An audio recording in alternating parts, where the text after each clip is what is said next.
মুসলিমদের উপর ব্যাপক নির্যাতন হচ্ছে, বাংলাদেশে আমরাও কি হিন্দুদের উপর নির্যাতন করব কিনা? করা যাবে? এরকম কোনো সিস্টেম আছে?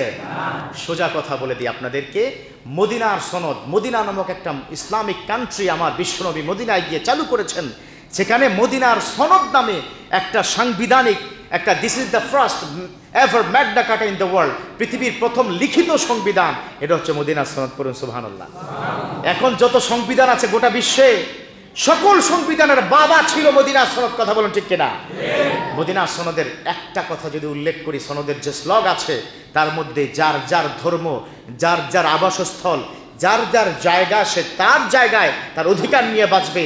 কেউ কারো ধর্মের প্রতি, কারো ঘর বাড়ির প্রতি, কোনো ব্যক্তির প্রতি আঘাত করা যাবে না।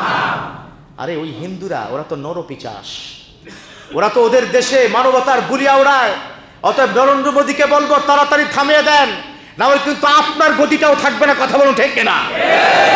কারণ আপনি মুসলমানদের ভোটেও কিন্তু প্রধানমন্ত্রী, নাকি মুসলমানরা তাকে দেয় নাই? ভোট দিয়েছে। তো আপনি হচ্ছেন এই মুহূর্তে রাষ্ট্রের প্রধান, সেই হিসাবে আপনি এটা করবেন। আমরা বাংলাদেশের মুসলমান এই বোকামি করতে চাই না। আমার নবীজি এটা নিষেধ করেছেন, আমরা অন্যের অধিকার সমানভাবে দিতে চাই। কথা বলুন ঠিক কিনা? অতএব এটা করা যাবে? মুসলমানদের উপরে এটা দায়িত্ব, কারো প্রতি কোনো অধিকার হরণ করা যাবে না।